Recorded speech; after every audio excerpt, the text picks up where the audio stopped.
அல்லாஹ் ரப்பல் ஆலமீன் நம்மீது அவன் மகத்தான அருள்களை எப்போதுமே கொடுப்பதற்கே காத்திருக்கிறான். ஏதாவது ஒரு வகையில் நாம் அவன் அருளுக்குள்ளே வந்துவிட மாட்டோமா என்றுதான் அவன் ஆசைப்படுவான். மனிதன் தவறு செய்து குற்றம் செய்து போனாலும் அல்லாஹ்வுக்கு எதிர்பார்ப்பு இருக்கும், இவன் எப்படியாவது திரும்பி வந்துவிட மாட்டானா, நம்மை நோக்கி வந்துவிட மாட்டானா.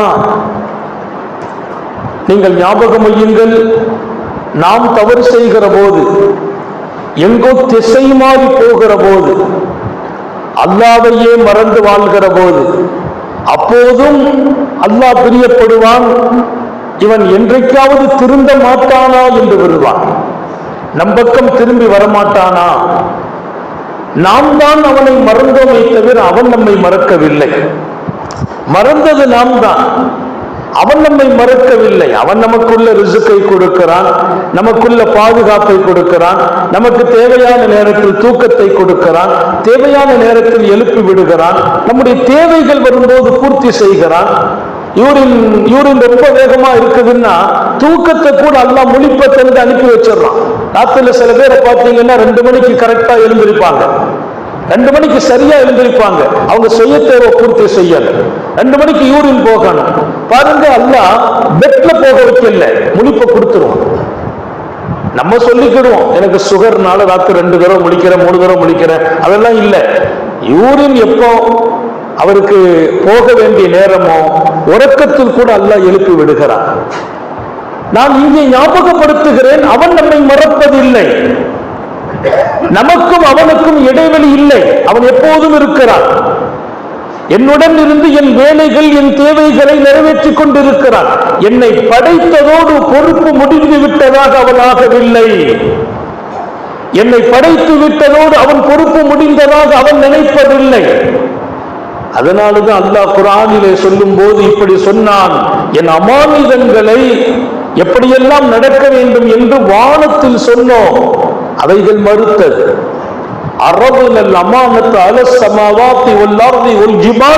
பிரம்மாண்டமான பூமி இடத்தில் நம்முடைய அமானிதத்தை கொடுத்தோம், இப்படி எல்லாம் நடக்கணும், இப்படி எல்லாம் செய்வீங்களா, அவைகள் எங்களுக்கு முடியாது. உங்ககிட்ட அமானிதத்தை வாங்கினா நாங்க சரியா நிறைவேற்ற முடியாது என்று வானம் மறுத்தது, பூமி மறுத்தது. பிரம்மாண்டமான மலைகளுக்கு காட்டினோம், அவைகளும் மறுத்தது.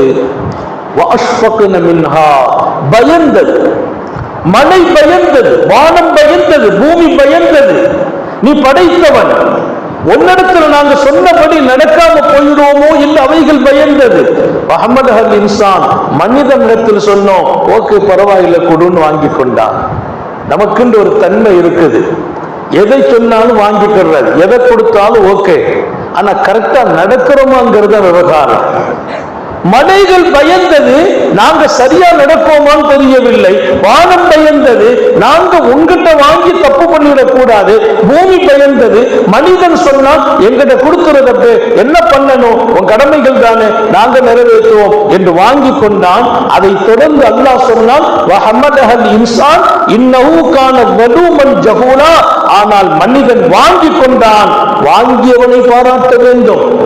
மலை மறுத்தது, வானம் மறுத்தது, பூமி மறுத்தது, பயந்து மறுத்தது, அவைகளை பாராட்டக்கூடிய அல்லாஹ் மனிதன் வாங்கி கொண்டான், அவனை பாராட்ட வேண்டும்.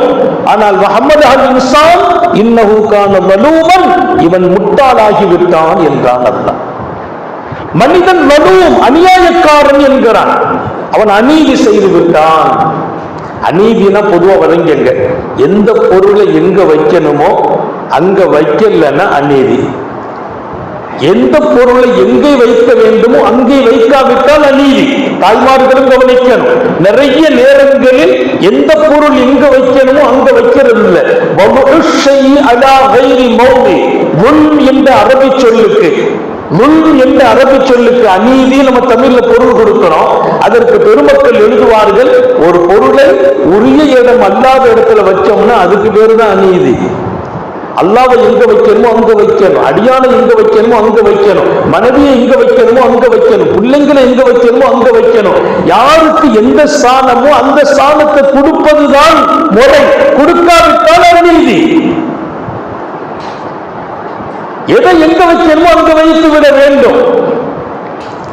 வாசல்ல கிடக்கக்கூடிய பொருளை கொண்டு பீரோல வைத்தால் அநீதி. வீட்டுக்குள்ள நம்ம பார்க்கலாம், ஒவ்வொரு பொருளையும் இடம் மாற்றி வைத்து தேடக்கூடியவர்களை பார்ப்போம். இடம் மாற்றி வச்சுட்டோம்னா தேடிட்டு இருக்காங்க, அந்த இடத்துல வச்சுட்டோம்னா பிரச்சனை இல்லை. பேஸ்ட கூட பேஸ்ட வைக்கிற இடத்துல வச்சா பிரச்சனை இல்லை. பேஸ்ட கொண்டு அப்படி ஜோப்பிலேயே வச்சு எங்கேயாவது வைக்கிறது, மறுநாளைக்கு போன தேடிட்டு இருக்கிறது, இது சாதாரணம். ஆனால் நுல்மு என்ற அரபி சொல்லுக்கு யாரை எங்க வைக்கணுமோ அங்க வைக்கணும். வேற இடத்துல வச்சுட்டோம்னா அநீதியாகும். அல்லாஹ் சொன்னான், என் அமானிதங்களை வாங்கி கொண்ட பின்னால் அவன் அநீதியாளனாக ஆகிவிட்டான். பாராட்ட வேண்டிய இடத்தில் அல்லாஹ் இகழ்கிறான். காரணம், அவன் வாங்கினான், உரிய இடத்தில் அதை வைக்கவில்லை. மதுவும் என்றால் உரிய இடத்துல வைக்கல. என்ன எங்க வைக்கணுமோ அங்க வைக்கல. நான் கொடுத்த பொருளை, அமானிதத்தை எங்க வைக்க வேண்டுமோ அங்கே வைப்பதில்லை. எப்படி நடக்கணுமோ அப்படி நடக்கிறது இல்லை.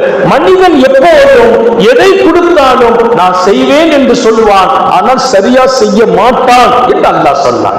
அல்லாஹ் நம்மை அந்த நிலையிலிருந்து பாதுகாப்பானாக.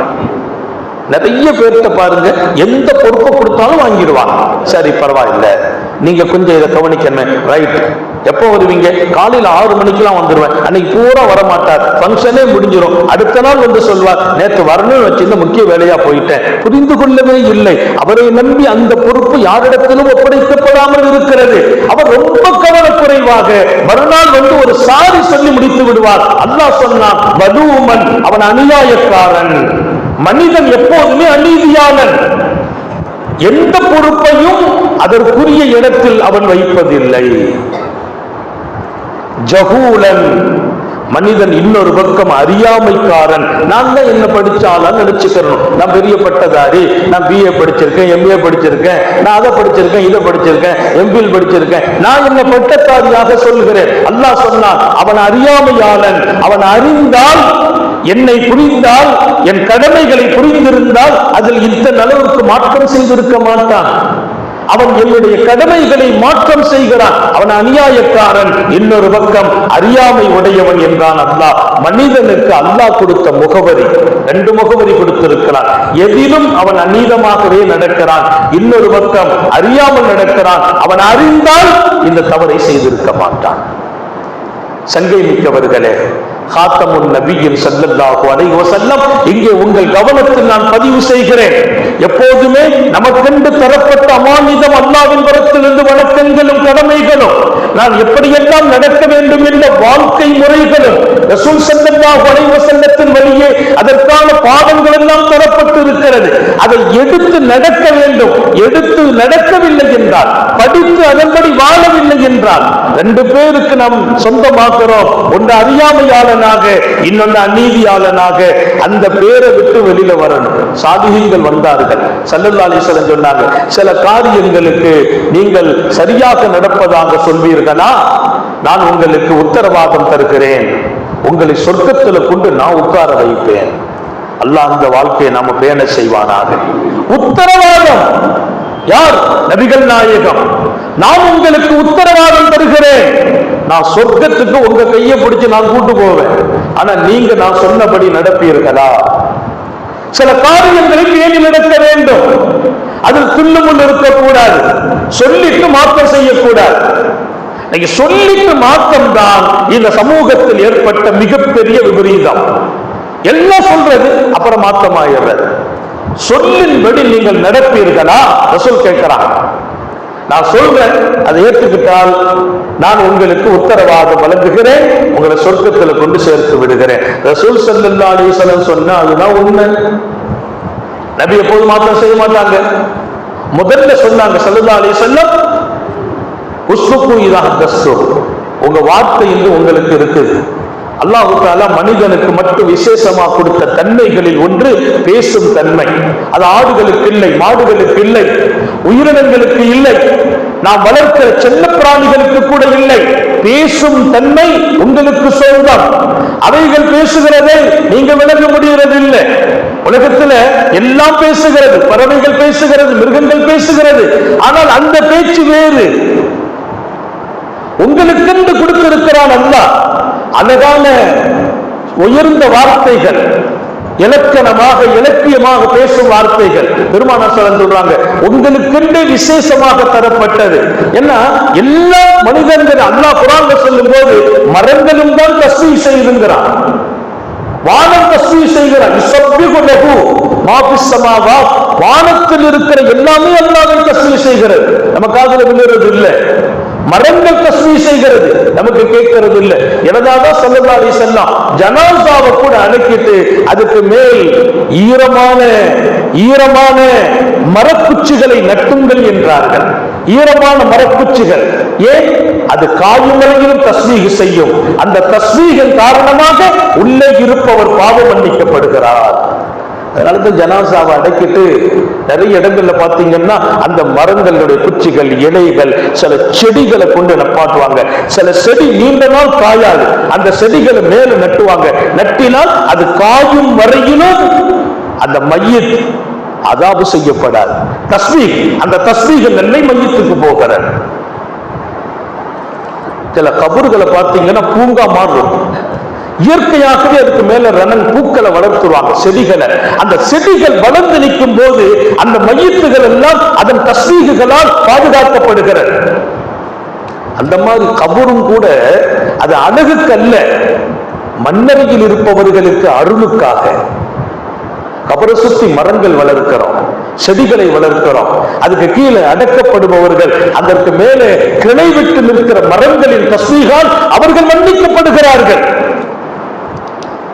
அதனால அதை வெறும் பொட்டல் பூமி மாதிரி போடக்கூடாது. கபரை சுத்தி செடிகள் வளரும் போது உள்ளே உள்ளவர்களுக்கு பாதுகாப்பு. ரசூல் ஸல்லல்லாஹு அலைஹி வஸல்லம் இங்கே சொல்கிறார்கள், பேசும் திறமை உங்களுக்கு இருக்கிறது. எல்லா உயிரினங்களும் பேசுகிறது, மரங்கள் கூட தான் தஸ்பீஹ் செய்கிறது. ஆனால் நீங்கள் பேசும் வார்த்தைகளுக்கு இலக்கணம் இலக்கியத்தோடு இருக்கிறது. உங்களுக்கு எல்லாம் இருக்குது. ஒரு பேச்சால யார கட்டுப்பாட்டுல கொண்டு வரலாம், ஒரு பேச்சால யார வீழ்த்தலாம், ஒரு பேச்சை வச்சு எப்படி மடக்கலாம், இது எல்லாம் மனுஷனுக்கு தான் தெரியும். நம்ம பேசுற பேச்சுல சில பேர் பேச்சிலேயே கவுத்துருவாங்க, ஆனா அப்புறம் தான் தெரியும் ஆள் மோசமான ஆள் என்று. பேச்சில கவுக்கிற சில பேர் அப்படியே நழுவி பேசுவாங்க, சில பேர் மழுங்கி பேசுவாங்க, சில பேர் முழுங்கி பேசுவாங்க, சில பேர் சிரிச்சுக்கிட்டே பேசுவாங்க, சில பேர் பௌயமா பேசுவாங்க. அத்தனையிலும் போலி இருக்கும், ஏமாற்று இருக்கும். சாந்த நபிகள் ஸல்லல்லாஹு அலைஹி வஸல்லம், பேச்சு என்பது உனக்கு இருக்கிறது.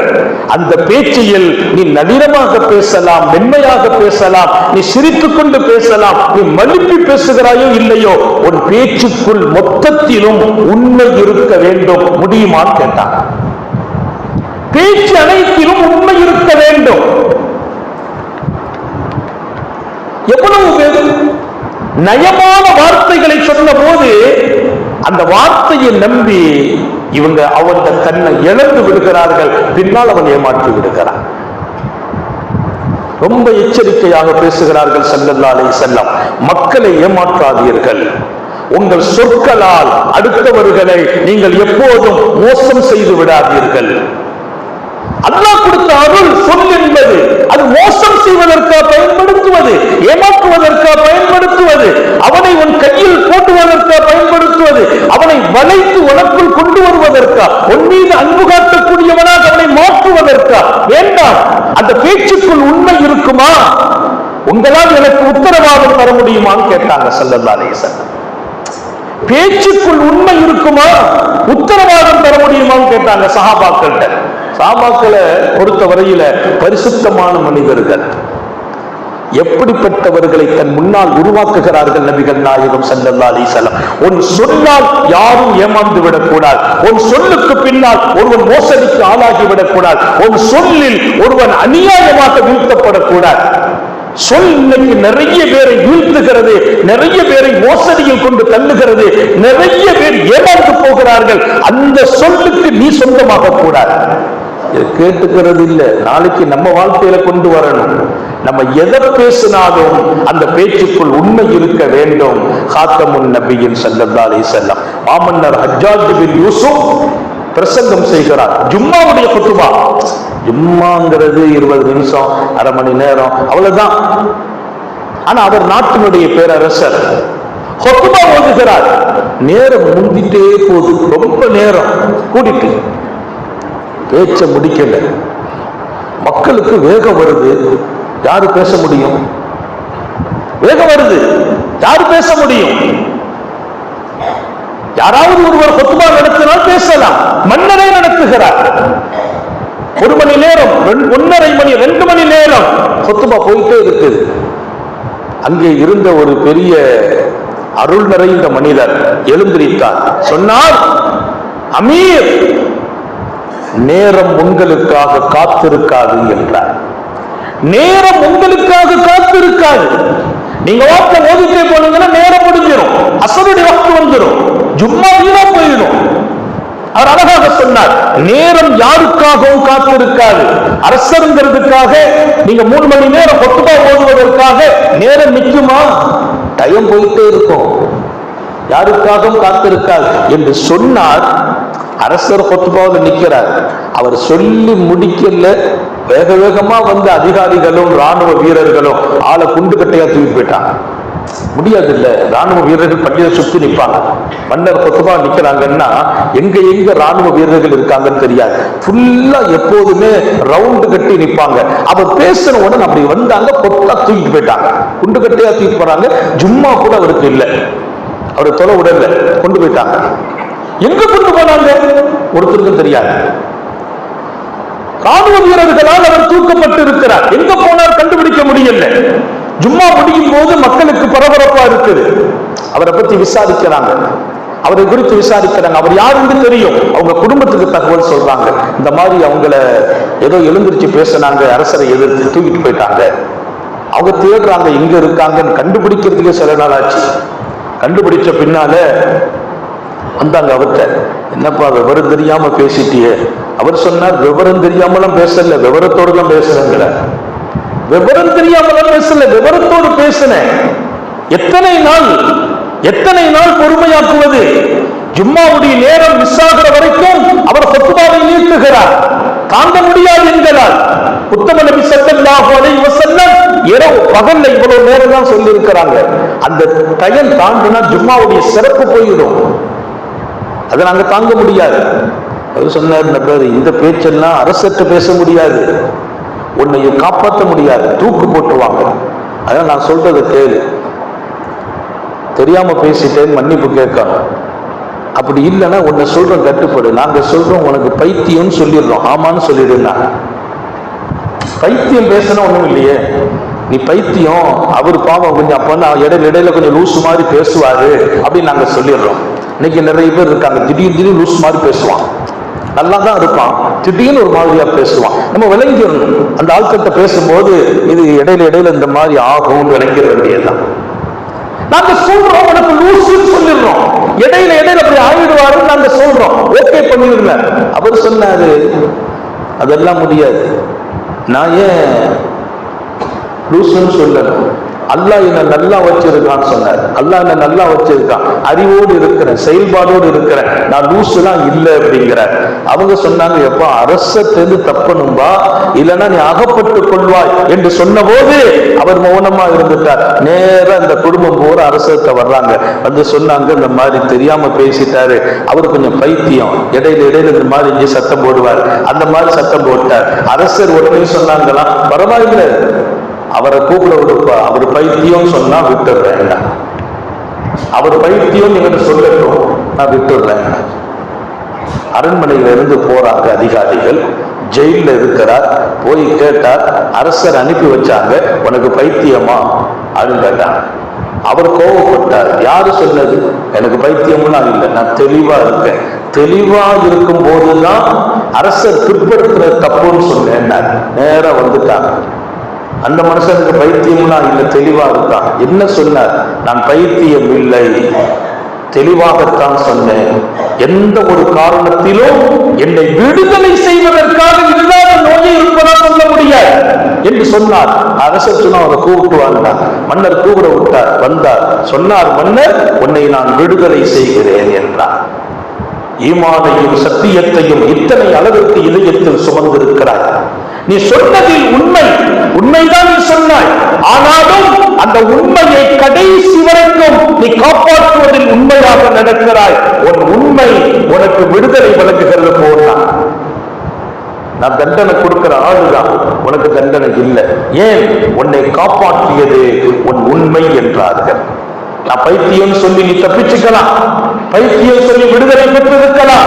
இல்லை, அல்லாஹ் கொடுக்காத நோயை எனக்கு இருக்குதுன்னு நான் சொல்லி தப்பவா? வேண்டாம். அரசாங்கம் கொடுக்கும் தண்டனை வாங்கிக் கொள்கிறேன். இப்போதும் நான் சொல்கிறேன், உண்மையைத்தான் சொன்னேன் என்றால் இல்லையா, நீ விடுதலை என்கிறார். அன்பர்களை, ஒன்றை புரிந்து கொள்ளுங்கள். ஸல்லல்லாஹு அலைஹி வஸல்லம் சஹாபாக்களை வார்த்தெடுக்கிற போது, நீங்கள் எனக்கு உத்தரவாதம் தருவீர்களா?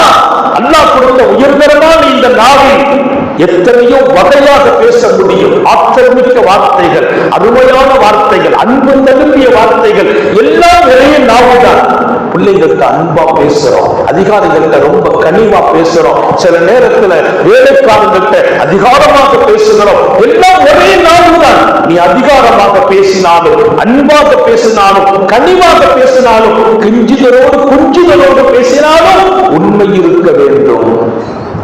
உண்மையை மறைச்சு பொய்ய அழகுபடுத்தி நீ பேசினால் உனக்கு சொர்க்கம் உத்தரவாதம் இல்லை என்றார்கள் நபிகள் நாயகம் ஸல்லல்லாஹு அலைஹி வஸல்லம். இன்றைக்கு போலி மனிதர்கள் நிறைந்து வாழும் உலகம், கோலங்களுக்குள்ளால் போலி மனிதர்கள், கோலம் இமானிய கோலம். அந்த கோலத்தை பார்த்தால் இவங்களெல்லாம் போய் சொல்வாங்களா? சொல்ல மாட்டாங்க என்று நாம் எண்ணுகிறோம், ஏமாந்தும் போகிறோம். இந்த கோலம் இவர்கள் பொய் சொல்ல மாட்டார்கள் என்று நம்புகிறோம், ஏமாந்து விடுகிறோம். இன்னும் ஒரு குற்றம், உன்னை நம்பியவர்கள் ஏமாறுகிறார்கள் இல்லையா, அது இரண்டாவது குற்றம் என்று மார்க்கம் சொல்கிறது. எனவே அருமையாக உங்கள் வாழ்க்கையில், இதயத்தில் எங்கள் அன்பு இளைஞர்கள் பதித்து விடுங்கள்.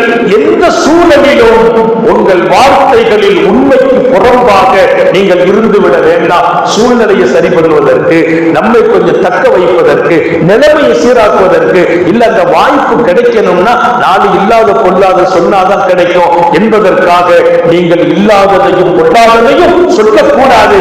சொன்னால் நான் உங்களுக்கு உத்தரவாதம் தர முடியாது என்கிறார்கள் நபிகள் நாயகம் ஸல்லல்லாஹு அலைஹி வஸல்லம். அதோடு சொன்னாங்க, அஸ்ஸிதுகு யுன்ஜின்னாங்க. நான் உண்மைக்கும் பொய்யுக்கும் ஒரு உதாரணம் சொல்கிறேன், உண்மைக்கும் பொய்யுக்கும் உள்ள பொருளை சொல்கிறேன். அஸ்ஸிதுகு யுன்ஜி, நீ உண்மையை சொல். அரசுக்கு சொன்னாலும் சரி, அதிகாரத்தை சொன்னாலும் சரி, நீ நண்பர்களுக்கு சொன்னாலும் சரி, மனைவிட்டையே சொன்னாலும் சரி, உண்மை உன்னை காப்பாற்றும் என்றார்கள் ஸல்லல்லாஹு அலைஹி வஸல்லம். நீ காப்பாற்றப்படுவாய். காப்பாற்றப்பட்டால் ஹஜ்ஜாஜ் இப்னு யூசுஃபின் தர்பாரில் ஜும்மாவின் மேடையில் நிற்கும் போது சத்தமிட்டார் அல்லவா, அவர் காப்பாற்றப்படுகிறார். என் பெருமான் ஸல்லல்லாஹு அலைஹி வஸல்லம் சொன்ன வார்த்தை, உண்மையை சொல், நீ காப்பாற்றப்படுவாய். இன்னைக்கெல்லாம் வியாபாரத்துல எல்லாம் உண்மை பேச முடியுமான்னு கேட்கிற வியாபாரிகள், தொழிலை எப்படி உண்மை சொல்ல முடியும் என்று சொல்பவர்கள், நான் சொல்கிறேன், நீங்கள் செய்த தொழில், நீங்கள் செய்த வியாபாரம் இதெல்லாம் இங்க நின்று போயிடும். நீங்க சம்பாதிச்சதெல்லாம் நின்று போயிடும். நீங்க போகணும் அல்லாஹ்வை நோக்கி, நீங்கள் போகணும் கபரை நோக்கி, நீங்கள் போக வேண்டும் மறுமையை நோக்கி, மஹ்ஷரை நோக்கி. என்ன பண்ணுவீர்கள்? பொய்யாக வாழ்ந்து, பொய்யாக உழைத்து, பொய்யாக சம்பாதித்து, பொய்யாக சொத்தை சேர்த்து விட்டு என்ன பண்ணுவீர்கள்? உங்க சொத்து இங்கே கிடக்கும், நீங்கள் தேடிய பொருள் இங்கே கிடக்கும். நீங்கள் உங்களை தயார்படுத்துவதற்குள்ளால் மரணம் உங்களை பிடித்து விடுமே. என்ன பதில் ரப்பருக்கு சொல்வீர்கள்? நான் உங்களுக்கு சொர்க்கத்திற்கு உத்தரவாதம் தர முடியாது என்கிறார்கள் நபிகள் நாயகம் ஸல்லல்லாஹு அலைஹி வஸல்லம். நீங்கள் பொய்யாகவே வளர்கிற போது, வாழ்கிற போது, உழைக்கிற போது, பொய்யைக் கொண்டே உங்களை நீங்கள் வளர்த்துக் கொள்கிற போது உங்களுக்கு நான் சுவனத்திற்கான உத்தரவாதத்தை தர முடியாது என்கிறார்கள் ஸல்லல்லாஹு அலைஹி வஸல்லம். அதனால இந்த வார்த்தைகள் உங்கள் இதயத்தில் பளிச்சிட வேண்டும். என்னதான் நடந்தாலும் நடக்கட்டும், நான் சத்தியமும் உண்மையும் என் நாவு அதிலிருந்து விலகாது என்று சொல்லுங்கள். நான் உத்தரவாதம் தருகிறேன், நீங்கள் வெற்றி பெறுவீர்கள். நான் உத்தரவாதம் தருகிறேன், உங்களுக்கு சொர்க்கம் உங்க கையை பிடிச்சு நான் கொண்டு விடுவேன். நாங்க ஸல்லல்லாஹு அலைஹி வஸல்லம். அல்லாஹ் நமக்கு தௌஃபீக் செய்வானாக. அதனால கொஞ்சம் பழக்க தோஷம் தான் பல பேருக்கு போய், பழக்க தோஷத்திலேயே போய், புள்ள பிறந்து வளருகிற போதே போய், ஸ்கூல்ல இருந்து போய், படிப்புல இருந்து போய், பள்ளிக்கூடத்துக்கு போகும்போது, பல்கலைக்கழகத்துக்கு போற போது, ஆக மொத்தத்தில் பொய்யாகவே பிறந்து வாழ்கிற ஒரு வாழ்க்கையில் இருந்து நம்ம விடுபட வேண்டிய காலம் சஹாபாக்கள் மெய்யாகவே வாழ்ந்து விட்டார்கள். வல்லல் நபி ஸல்லல்லாஹு அலைஹி வஸல்லம் அந்த சமூகத்தை உண்மைக்குள்ளேயே தங்களை பக்குவப்படுத்திக் கொண்டு வந்தார்கள். காத்தமுன் நபிகள் ஸல்லல்லாஹு அலைஹி வஸல்லம். எனவே இங்கே உங்கள் மனதில் நான் ரொம்ப அழுத்தமாக இந்த செய்தியை பதிவு செய்து விடுகிறேன். ஒரு கீழ்குறிகள் சொன்னார், பொய்க்கு என்ன கிடைக்கும்ங்கிறான். உண்மை ஒண்ணு காப்பாத்திரும். உண்மை நீ பேசுற வந்துட்ட உன் பேச்சு பல வகை பிரிச்சிடறாங்க. பேச்சு பல வகை. நலிந்து பேசுறது, குலைஞ்சு பேசுறது, வளைஞ்சு பேசுறது, இணைஞ்சு பேசுறது, பக்குவமா பேசுறது, நகைச்சுவையா பேசுறது, மனசுல கவர்ந்த மாதிரி பேசுறது. எப்படி பேசு, ஏமாற்றாது. பேச்ச வச்சு ஏமாற்றாது, கொலைஞ்சி ஏமாற்றாது. வார்த்தையில் எப்போது மற்றவர்களை மயங்க வைத்து ஏமாற்றி விடாது. எனக்குன்னு ஒரு திறமை இருக்குது. அந்த திறமை மக்களினுடைய பலனுக்கு அது உதவியாக இருக்க வேண்டுமே தவிர மக்களை வசப்படுத்துவதற்கா? எத்தனை பேர் பேச்சால மக்களை வளைச்சு போட்டுட்டாங்க. வளைச்சு போட்டு அவங்ககிட்ட இருந்து என்னவெல்லாம் அனுபவிக்க வேண்டுமோ அனுபவிப்பார்கள். அது ஹராம், பொய்யான வழிகள். உண்மையான வழியில் மக்களை 1000 நல்ல காரியங்களை பயன்படுத்தலாம். தன்னுடைய சொந்த லாபத்திற்காக மக்களை வார்த்தைகளால் மயக்கும் மனிதர்கள் அல்லாஹ்வை பயப்பட வேண்டும். ஏமாற்றும் மனிதர்கள் அல்லாஹ்வை பயப்பட வேண்டும். அப்ப பொய் என்ன செய்யும்? ஃபைனல் பண்றாங்க ஸல்லல்லாஹு அலைஹி வஸல்லம். ஒரு கீது பொய்யர்களே, பொய் உன் வாழ்க்கையானால் எல்லா பேச்சிலும் நீ பொய்யை மட்டுமே பயன்படுத்தினால் நீ நாசமாக போவாய். இதுக்கு மேல என்ன வார்த்தை இருக்கு? அழிந்தே போவார். சொன்னது யார்? உண்மையை மட்டும் பேசுகிற உத்தம நபிகள் ஸல்லல்லாஹு அலைஹி வஸல்லம். அல்லாஹ் ரப்பல் ஆலமீன் சஹாபாக்களின் வரலாற்றை திருக்குர்ஆனிலே அனுபவப்படுத்தி சொன்னார். சொல்லிவிட்டு கடைசி வரைக்கும் உண்மை சொல்வதில் நினைத்து நின்றார் நபித்தோழர் காபிப் பின் மாலிக் என்று பாராட்டுகிறார். சஹாபாக்கள்ல காபிப் பின் மாலிக்கை உண்மையாளர் என்று அல்லாஹ் பாராட்டுகிறார். கடைசி வரைக்கும் நீங்க பொய் சொல்லிட்டா நபியினுடைய அன்பு கிடைச்சுக்கிடும், நிம்மதியா இருக்கலாம் அப்படின்லாம் சொன்னாங்க. அவங்க சொன்னாங்க, நான் உண்மையை சொல்றேன். கஷ்டப்பட்டாங்க. வீதியில யாருமே அவங்கள்ட்ட பேச மாட்டாங்க. நெருக்கடி வந்துச்சு வாழ்க்கையில. அத்தனை நெருக்கடிக்கிலும் உண்மையை மட்டும் சொல்றாங்க. அதன் ஃபைனல் அல்லாஹ் தீர்ப்பு வழங்கினான். யா அய்யுஹல்லதீன ஆமனு தகுல்லாஹ், ஈமான் கொண்டவர்களே அல்லாஹ்வை பயப்படுங்கள். வகூனு மஸ்ஸாதிகீன், உண்மையாளர்களோடு நீங்கள் சேருங்கள். நீங்க சேர்றவங்க உண்மையாளனா இருக்கார், நீங்க பலகிற ஆள் உண்மையாளனா இருக்கார். அந்த ஆள் பொய்யனா இருந்தா உங்களையும் பொய் வந்துவிடும் என்கிறான் அல்லாஹ். நீங்கள் உண்மையாளர்களுடையும் உங்கள் தோழமையும் நட்பும் இருக்கட்டும். நம்ம யார்கிட்ட பழகிறோம் அவர்கள் உண்மையாளர்களாக, நம்ம உண்மையான மனுஷனா இருந்து விட்டால் நம்ம மனைவி அவங்க உண்மையாயிடுவாங்க, நம்ம பிள்ளைங்க அவங்க உண்மையாயிடுவாங்க, நம்ம நண்பர்கள் அவங்க உண்மையாயிடுவாங்க. ஏன் அல்லாஹ் சொல்ற வார்த்தை, உண்மையாளர்களுடனே நீங்க கூட இருங்க, சேர்ந்துருங்க. அப்ப பொய் பழக்கம் உள்ளவங்களோடு தோழமை கூட சரியில்லைங்கிறார். நான் பெண்களுக்கும் சொல்கிறேன், தாய்மார்கள் வந்திருக்கிறீர்கள், கவனம் வையுங்கள். நம்முடைய வார்த்தை அது எத்தனை நயப்பட வார்த்தையாக இருக்கட்டும், அதற்குள் உண்மையை மாத்திரம் காணாக்கிவிடக் கூடாது. அதற்கு கேரண்டி சொர்க்கம் என்கிறார்கள். இன்னொரு பக்கம் வாக்களிக்கிறார்கள், நீங்கள் வெற்றி பெற்றே தீருவீர்கள் என்கிறார்கள். நம்ம வியாபாரத்துல உண்மை இருந்தா நம்ம ஜெயிக்கிறோம். அபிஷேனியாவுக்கு சஹாபாக்கள் போறாங்க. போன போது அபிஷேனியத்தினுடைய வியாபாரிகள் பெண்ணம்பெரிய அளவில் வளர்ந்து நிற்கிறார்கள். புதுசா போய் மக்காவாசிகள் போய் வியாபாரத்தை சின்ன அளவுல துவக்கினாங்க. என்ன ஆச்சரியம்! வியாபாரத்தை துவக்கி 10 நாள் 15 நாள் ஆகல, அங்கே போன வாடிக்கையாளர்கள் எல்லாம் இங்கே குவிந்திருக்கிறார்கள். அவர்களினுடைய கடை வீதிகள் காலியாகி இருக்கிறது. பிரச்சனை லேசானதில்லை, அரசாங்க முறையிலும் வந்தது. எங்கோ இருந்து வந்தவர்கள் இன்றைக்கு வணிகத்தில் கொடிகட்டி பறக்கிறார்கள்.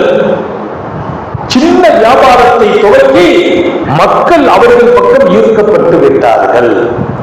எங்கள்கிட்ட வியாபாரம் நடக்காம இருக்குது. நாட்டுல இருக்கிறவங்களுக்கு வியாபாரம் நடக்கலன்னா இன்னைக்கு நம்ம பாசையில அகதிகள் வந்து சம்பாதிச்சுட்டு போனா விடுவோமா? அப்படி பார்த்தாங்க. புதுசா மதீனா அபிஷேகாவில் குடியேறிய மக்களை, அவங்க எல்லாம் அகதிகள் தானே, இங்க வந்து நல்ல நிலைக்கு வந்துட்டாங்களே. அரசருக்கு செய்தி போன உடனே மாமன்னர் நஜ்ஜாஷி உடனே உளவு துறைகளை அனுப்புறார். உடனே சிஐடிகளை போட்டார். பஜார்ல போய் விசாரிச்சுட்டு வாங்க, என்ன காரணம், மக்களை சந்தியுங்கள், வாடிக்கையாளர்களை பாருங்க, ஏன் இந்த கடைகளை விட்டுட்டு அந்த கடைக்கு போனாங்க, இந்த நிறுவனங்களில் இருந்து அந்த நிறுவனத்துக்கு மாறின காரணம் என்ன, நிறைய சிஐடிகளை போட்டார். விசாரித்தார். விசாரணையின் முடிவு அரசருக்கு வருது. மக்களை சந்திச்ச சிஐடிகள் சொன்னாங்க, வேற ஒண்ணும் இல்லை, இவன் புதுசா வந்து வியாபாரத்தை துவக்கியவர்கள் முஸ்லிம்கள், மக்காவிலிருந்து வந்தவர்கள், அவர்கள் நேர்மையா நடக்கிறார்கள், பொய் சொல்வதில்லை, பொருளில் கலப்படம் செய்வதில்லை, பொருளில் கலப்படம் இல்லை, வார்த்தையில் பொய் இல்லை, செயலில் நேர்மைக்கு அப்பாற்பட்ட தன்மை இல்லை. இந்த மூணும் அவர்களின் வியாபாரத்தில் இருக்குது. மக்கள் பூரா அங்க போயிட்டாங்க, இங்க எல்லாம் இருக்குது, கலப்படம் இருக்குது, இல்லாத சொல்லி வித்துறாங்க, நேர்மைக்கு அப்பாற்பட்டு நடக்கிறாங்க, அவங்க நேர்மையா நடக்கிறாங்க, பொய் சொல்லாம உண்மையை சொல்றாங்க, கலப்படம் செய்யறதே இல்லை, மக்கள் அங்க போயிட்டாங்க. மன்னர் பிரகடனப்படுத்துகிறார், இந்த வியாபாரத்தை தடுக்க முடியாது, அவங்கள்ட்ட நீங்கள் பாடம் படியுங்கள் என்றார். பாடம் படியுங்கள். ஈமானியின் வியாபாரிகளுக்குள்ள தன்மை, நேர்மைக்கு அப்பாற்பட்டு நடக்க மாட்டார்கள், நடக்கவில்லை. நபித்தோழர்கள் வியாபாரத்தில் பொய் சொன்னதே இல்லை. நபித்தோழர்கள் வியாபாரத்தில் கலப்படமோ மோசடியோ செய்வதில்லை. இன்றைக்கு ஈமானுக்குள்ளே இருப்பவர்கள் இதை செய்வீர்களானால் எந்த உத்தரவாதம் உங்களுக்கு தருவது? சொர்க்கம் இருப்பதாக, என் பேருக்கென்று புகழ் இருக்குது, அது ஈமானுடைய பெயர், அந்த பெயரில் இருந்து மோசடி செய்வதா, மக்களை ஏமாற்றுவதா? ரொம்ப ரொம்ப கவனம். நம்முடைய அருமையான இந்த கோலத்தை நாம் பாதுகாக்க வேண்டும். எனவே நான் இன்றைய செய்தியாக பதிவு செய்கிறேன், ரசூலே கரீம் ஸல்லல்லாஹு அலைஹி வஸல்லம் அல்லாஹ் கொடுத்த மிகப்பெரிய வாழ்க்கையை விளக்க வருகிற போது நான் சொல்லும் சில காரியங்களை நீங்கள் எடுத்து நடப்பதற்கு நீங்கள் உத்தரவாதம் தாருங்கள், உங்களை சொர்க்கத்தில் கொண்டு இணைப்பதற்கு நான் உத்தரவாதம் தருகிறேன் என்று சொன்ன செய்தியில் முதல் செய்தியாக நீங்கள் பேசுகிற போதெல்லாம் அது ஒரு பெரிய கலை, பேச்சு கலை. அந்த கலையை மிஸ்யூஸ் பண்ணாதீர்கள், அதை தவறுக்கு பயன்படுத்தாதீர்கள், அதை சொல்லி ஏமாற்றாதீர்கள், அது மோசடியாக்க வேண்டாம், அது மக்களை கவிழ்த்து விடாதீர்கள், உண்மையை மாத்திரம் பேசுங்கள், உங்களுக்கு சொர்க்கம் நான் பொறுப்பு என்றார்கள் ஸல்லல்லாஹு அலைஹி வஸல்லம். எல்லாம் வல்ல அல்லாஹ் சுப்ஹானஹு வ தஆலா நமக்கு கொடுக்கப்பட்ட இந்த நாவை, அதற்கு வெளியே அனுப்புகிற பேச்சுக்களை உண்மையாகவே ஆக்குவதற்கு பேரருளாளன் அருள் புரிவானாக, எப்போதும் அந்த நிலையை நீடிக்க செய்வானாக. பேசுகிற போதெல்லாம் நம்முடைய சக்திக்கு மீறி பழக்கப்பட்டு போயிருக்கிறது பொய் சொல்வதில், அந்த பழக்கத்தை மாற்றி அமைக்க கொஞ்ச நாள் ஆகும். அந்த பழக்கத்தை மாற்றி அமைத்து உண்மை சொல்கிற பயிற்சி கொடுங்கள். ரமலான் தானே, பயிற்சி கொடுக்கணும். நம்ம யார்ட்டாச்சும் பேசும்போது டக்குன்னு போய் வரும், அதை அழிச்சிட்டு பயிற்சி கொடுத்து உண்மையை காட்டி பாருங்கள், சுகமாகுவீர்கள், நிம்மதியாகுவீர்கள். இன்னும் ஒரு பக்கம் மக்களின் இதயத்தில் அல்லாஹ் உங்களுக்கு ஒரு பெரிய கண்ணியத்தை நசீபாக்குவான். அப்படிப்பட்ட அருமையான பாக்கியமும் பக்குவமும் நிறைந்த வாழ்வை எல்லாம் வல்ல அல்லாஹ் நம் யாவருக்கும் கொடுக்க முடிவாராக. ஹயாத் வரையிலும் முடங்கி விடாமல், செயல் இழந்து விடாமல், யாருக்கும் சுமையாகி விடாமல் நம்மை பாதுகாப்பானாக. நீண்ட நெடிய நாட்கள் நோய் நொடிகள் இல்லாமல் உடல் ஆரோக்கியத்தோடு மன நிறைவோடு இன்பத்தோடு அல்லாஹுவை நின்று வணங்கி வழிபட்டு வாடும் நசீபையும் பாக்கியத்தையும் எல்லாம் வல்ல அல்லாஹ் உங்களுக்கும் எனக்கும், நம்மை ஈன்றெடுத்த தாய் தந்தையர்களுக்கும், நமது மனைவி மக்கள் உற்றார் உறவினர் யாவருக்கும் கொடுத்தருள் புரிவானாக.